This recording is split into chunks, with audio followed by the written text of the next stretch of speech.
Here we are once again, 1 week closer to the release of College Football 26. Time for us to again take a look at a team that I think is going to take a big leap from this game to the next one. And today that is going to be the Southern Miss Golden Eagles, Hattiesburg, Mississippi. Now, unlike a lot of the other teams we had talked about in this series so far, this has nothing to do with the players they have coming back except for one position, as much as it is the absurd use of the transfer portal that Southern Miss has got going on this year. They have 52 total incoming transfers as of now, and I kind of expect that to go up for reasons we'll talk about when we get into the depth chart here in a second. So obviously Southern Miss has struggled for a long time. They got a new coach, they got Marshall's head coach, and boy did they pick that carcass clean. I will have a little counter somewhere maybe like right here of how many Marshall players are transferring to Southern Miss, because it honestly blew me away. I'm not sure how Marshall, well, they couldn't field a team for the bowl game. I'm not sure how they're even fielding a team for this upcoming season. But with all that said, let's just head over to the depth chart. I'm not going to be talking too much about the actual stats like I usually do, the guys had, and try to project, certain boosts and everything like that, just because there are so many transfer players we have to look at here. So we're mainly just me focusing on that. So all that said, let's just go over the depth chart and see why Southern Miss is going to be a greatly improved team for College Football 26. And as always in these, it is going to start at quarterback, but none of these quarterbacks. Tate Rodemaker, former Florida State Seminole, now transferring to Western Carolina. Things not going well for him here so far. Crawford transferring to Arkansas State. So usually I'm only really going to look at impact guys, so you'll notice it at like wide receiver and corner too. There's some guys I'm just not going to start, so I don't really care if they're on the team next year or not. That's the situation here with John White. But at quarterback, our first ding from Marshall and Braylon Braxton. Talk about a gigantic upgrade to go from Rodemaker to him. Silver dot. One of my personal favorite abilities when running road to the CFP. 83 overall, 82 speed. Was a big running threat for Marshall last year, so I could see his speed certainly going up, maybe 85 or something like that. I know I wasn't going to talk about this kind of stuff as much, but for quarterback, I feel like it's very important. So if he keeps Dot, gets a little bit faster, maybe gets a magician, an extender, something like that. And this is going to be one of the biggest year-to-year upgrades at a position we've seen throughout this series, going from Rodemaker to Braxton. Massive jump. So that's our first Marshall Thundering Herd. Let's go over and check out Southern Miss's halfbacks. So Rodriguez Clark, senior, obviously not going to be on the team. Clay transfers to Arkansas State. He is gone. JQ Gray actually looks pretty solid, but he's not on their 2025 official Southern Miss team roster. So anything like that, I'm going to assume they're not going to be in the game next year, not on Southern Miss. I couldn't find anything else. So we're going to assume he is gone too. That's our 1, 2, 3 all gone. Honestly, the best halfback in this room, Chandler Pittman, 92 speed, recoup, safety valve, takeoff, and shifty. Senior, he is gone. So our top 4, and this is another example. If Washington's coming back, great. We're not going to play him anyway, so I don't really care all that much if he is back or not. But our top 4 running backs seem to all be gone. Well, let's just dip our tootsies back in the transfer portal and see what we get. Starting at Ole Miss, halfback Matt Jones, 83 overall, 89 speed. So again, another improvement on the room here. I mean, he looks very solid. 94 XL, 84 break tackle, 5'7", 200. Little bowling ball of a man here. Probably going to be your halfback one to start the year, but they did get another impact guy here for us to look at from Utah State, where they added Robert Briggs Jr. here as well. Pretty much a copy and paste of that last halfback we looked at Southern Miss, whose name escapes me right now, but 79 overall, 92 speed, takeoff, shifty. He's just missing the recoup and the safety valve. Good third down back. You could just play this guy if you want to. Depends what kind of upgrades we're expecting from Matt Jones, but we'll have a couple options of what to do at halfback just between those two. Then they do have 2 more that actually are not in the game. One, a Pittman from Mississippi State coming in, and one from Marshall, Moses Gray, also not in the game. So that's 2 Marshall Thundering Herds in 2 position, and it's going to get worse. So looking at wide receiver, Simmons, solid, 76 overall, 90 speed to Utah. Mims also looks solid, 79 overall, 90 speed, well, to Texas State. So then these next 3, they're not going to play for me anyway. We're going to skip past those. Buckley, 73 overall, 92 speed. Exactly what this team needs, right? Well, he's not on the team roster for 2025, so I'm guessing he transferred out somewhere and is just not on the site that I use. Would be my guess. So we're assuming he is off the team as well. Thomas, maybe 6'1", 88 speed. No, he is going to Nevada. So where are we going to get some playmaker wide receivers? Well, the transfer portal, of course. We're going right back to Utah State. 6'3", 88 speed, Grant Page. So he is still a step slow, but he's still faster than any of those other receivers that might be on the roster next year. I don't really know. But at least like a solid base of a wide receiver for us to potentially build up. But don't worry, we got 6 more wide receivers coming in. Next, we'll stop at Ole Miss and Micah Davis. 79 overall, 90 speed. At least we're getting a little bit faster here. Davis could for sure play 90 speed on a tier 5, tier 4 team. We're happy if we have 3 or 4 that are at least 90 speed, so he'll certainly fit in. We could find a spot for him. But I said they had 6 more. This is 1. We still got 5 more. All coming from Marshall. Where we're going to build just pretty much the entire starting lineup of wide receivers, all from who's coming over from Marshall. Start with Elijah Metcalf, 83 overall, 92 speed, takeoff, and shifty. Way better than anything Southern Miss already had on the roster. Then we can go down to find Chapman, 79 overall, 94 speed with takeoff. Just like that, the Southern Miss receiving room actually has speed and has 2 takeoffs with pretty solid overalls, all things considered here as well. But obviously, we're not done with Marshall. That's 2 wide receivers. Who are the last 3? Montgomery, 76 overall, 91 speed. Chester, 6'1", 87 speed. So he's probably going to be in that same category with those 3 that are coming back. And that Utah State guy, probably just going to be a depth piece for us. The last one, Braylon Brown, 75 overall, 91 speed. So just from Marshall, we are getting 4 wide receivers that are 91 speed or better and 2 with takeoff, which is an unbelievable improvement over how the room was, not only was looking with everybody that's gone, but with how the room was last year for this game. I mean, their fastest was what, they had 192 speed and like 290 speeds. Now we got a 94, we got a 92, we got 291s, we got the 90 from Ole Miss. Total speed overhaul at the wide receiver room, the 2 takeoffs, with the Marshall quarterback, with the Ole Miss halfback. It's a total new look offense, but it sure seems like it's going to be a heck of a lot better. Then where we're actually not going to be seeing any new faces, the only room on the entire roster is going to be at tight end. He is coming back. There are no incoming transfers here. Kieran Heath, 78 overall, 77 speed, 6'4". A pretty standard tight end for these lower tier teams. We'll take it. It's not the best, not the worst. We're okay with that. So wide receiver, we'll have the quarterback from Marshall, halfback from either Utah State or Ole Miss. Probably be starting the 4 receivers from Marshall, with the 5th one being our receiver from Ole Miss. Then our 6th and 7 will be the receivers from Marshall and Utah State. Tight end from Southern Miss. So just looking at overalls, that offense is going to jump up at least 10 to 12. I think they're like a 71 offense, something like that in this game. I wouldn't be surprised at all to see them in the low 80s in College Football 26, which is preposterous. The power of the transfer portal. And just by the way, so far we have covered 7 players going from Marshall to Southern Miss. We're not even halfway done yet, believe it or not. Left end, all gone.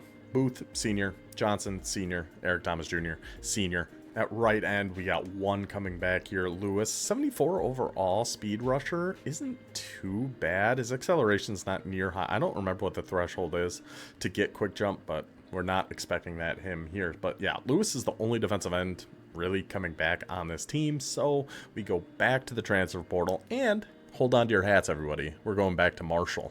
We're taking left end, Jabari Ishmael. We're also taking right end, J.J. Hawkins. Our 2 probably starting defensive ends. I guess Lewis will probably start over Hawkins.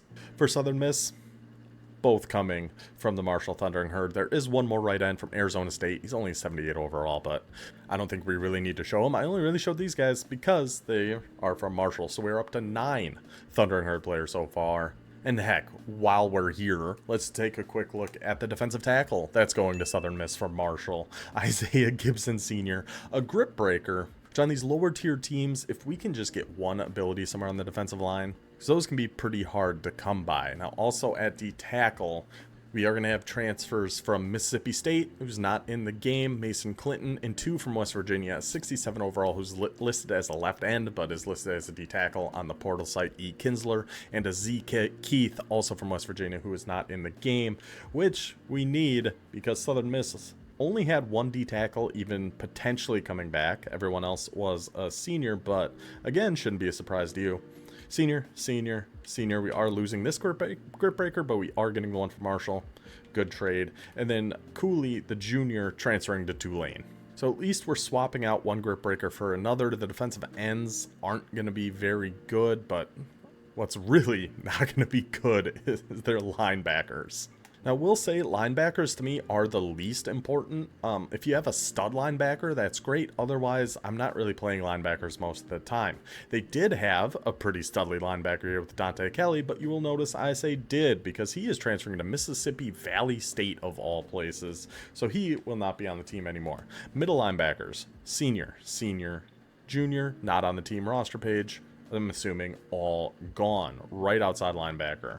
Jones is coming back, but he's a 68 overall with 80 speed. So we're looking pretty rough here at the linebacker position. As of now, this is why I said at the beginning, I think they're not done with 52. As of now, they have 2 transfer linebackers coming in. A Michael Montgomery from Portland State, obviously not going to be in the game. And Matthias Haygood from the Marshall Thundering Herd, also not in the game. So we can't really get any ideas of what their attributes or anything are going to look like. But they have to have some more middle linebackers coming in, so that's why I think they are not done bringing players in from the transfer portal as of yet. Now at corner. This also is going to get a little ridiculous, so you're going to have to bear with me for just a second. Caraway is a senior, but did have a redshirt year, so he's actually transferring to Florida. James, 79 overall, 89 speed, not too shabby for a tier 5 team, transferring to Houston. Myers, 75 overall, 90 speed, 6'1". We'd love that. Quick jump, wrong. Transferring to Western Kentucky. Tolles, 73 overall, 90 speed, 6'1". Coming back. We got one. We at least got one coming back. Cheney seems to have transferred to Jackson State, at least from what I could find. Franks was out all of last year with a neck injury and isn't on the team roster this year, so I'm assuming he is not coming back. How about down here? We got a 92 speed. That's not too bad. 6'2", 92 speed. Really good. Transferring to East Central CC.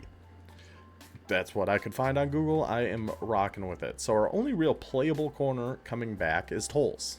Gets us 1. But wouldn't you know, we go back to the transfer portal. We got a total of 6 cornerbacks coming in. 2 not in the game. 1 Josh Battle from Chattanooga. Obviously, team not being in college football 25 or 26. Jonathan Penix from Virginia Tech, not in the game. That leaves 4 more. Wow, they're all coming from Marshall. And they're all, honestly, pretty good. It's probably just be like what we saw at wide receiver. Our whole cornerback room is probably be coming from the Thundering Herd, starting with Josh Moten. 86 overall, 93 speed, 6'1". That's a heck of a cornerback one, a heck of an improvement for Southern Miss year over year. Now we also grabbed down here 76 overall, 92 speed, 6'1" Ibrahim. So right there's probably gonna be our 2 outside corners. 93 speed, 92 speed, 6'1" Ibrahim, 6'1" Moten. That's a pretty good base, even with just those 2 and Tolles coming back. That'd be my 3 probably in a nickel set, but they were not done picking every last morsel off of the corpse of Marshall when they also got Theodule, 67 overall, 93 speed, 6'2".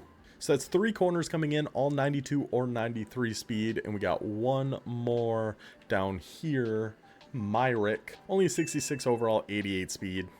Not really going to be somebody we're really going to be using too much, but again, just like we saw at wide receiver, we could have our starting 3 corners all just be for Marshall. We'd probably have Theodule, 6'2", 93 speed on the outside, put Moten on the outside, have Ibrahim in your slot, you have Tolles, the 1 player coming back, and if you want to run some 4 corner sets, the cornerback room's actually looking pretty good. It's just Marshall's looking a little rough. So that puts us at 15 total Thundering Herd players.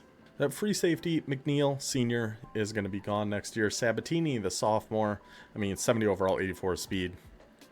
Probably weren't going to play him anyway, but he is transferring to, it looked like Nichols State from what I could tell. Knox is coming back though, 6 foot tall, 87 speed. Not bad. Could 100% come down and be a sub linebacker since the actual linebackers are not really going to be playable on this team. Where then at strong safety, Jones is gone, and Johnson and Puckett, again, neither were on the Southern Miss roster. So I think all the strong safeties are going to be gone. Daniels down here is a senior. Lawrence down here, also a senior. The two best strong safeties on this team. I don't think they have any real strong safeties. This M. Jones down here also wasn't on the team page, but I couldn't find anything else about him. I don't think that the transfer site might not track when they go to D2, or to FCS. So sometimes it can be really hard to find. So every strong safety, I believe, is going to be off the team next year, leaving us to just go pick through the transfer portal, and let's flip through our Rolodex of every team in FBS and see, oh man, where should we go get some transfer free safeties? Oh, let's go back to Marshall. We'll grab Amir Foster, 78 overall, 94 speed. He is really, really small though, so this is definitely somebody you'd put up top. You wouldn't want him to be down as a sub linebacker, with the moment being 5'9", 167. Not gonna go great for you. How about one Foster's nice? How about two Fosters? 70 overall, 87 speed, 6 foot, 179, so a little bit bigger, but still really light. Still somebody you could easily just throw up top though. And you have Knox be down as a sub linebacker. How would we do this? Well, we'd actually probably do, of course, we'll have to see who they all end up. There's plenty more Marshall players that could still transfer to Southern Miss. But how I'm thinking with everything we know right now, I'd probably take one of those corners, put them up as one of the safeties with Foster here, just because of his size. Then our sub linebackers would be Knox and this Foster. And while our defensive line and linebackers aren't looking too great, this secondary is actually looking really good. This offense is also looking really good. So that in total puts us at 17 Marshall players transferring to Southern Miss. But wait, there's one more. Where punter Alec Clark did transfer to Southern Miss, so that does officially make it 18, but since then he has transferred to Tulane. So officially speaking, if we're not counting the head coach, that is 18 transfers from Marshall to Southern Miss, which is honestly pretty mind-blowing to me. But thanks to Marshall, Southern Miss is going to have a greatly upgraded quarterback, a hugely upgraded wide receiver room with a lot of speed, a couple takeoffs in there. The cornerbacks are going to be much, much better. Some good height, some good speed. So overall, again, thank you to the Thundering Herd. Southern Miss might take the biggest jump of all teams from College Football 25 to College Football 26, and I think they're actually going to be pretty dang fun to use. So I hope you guys enjoyed this one. We got 2 more left until the release of the game. Hope you guys are as excited as I am. I will see you next time. Until then, take it easy.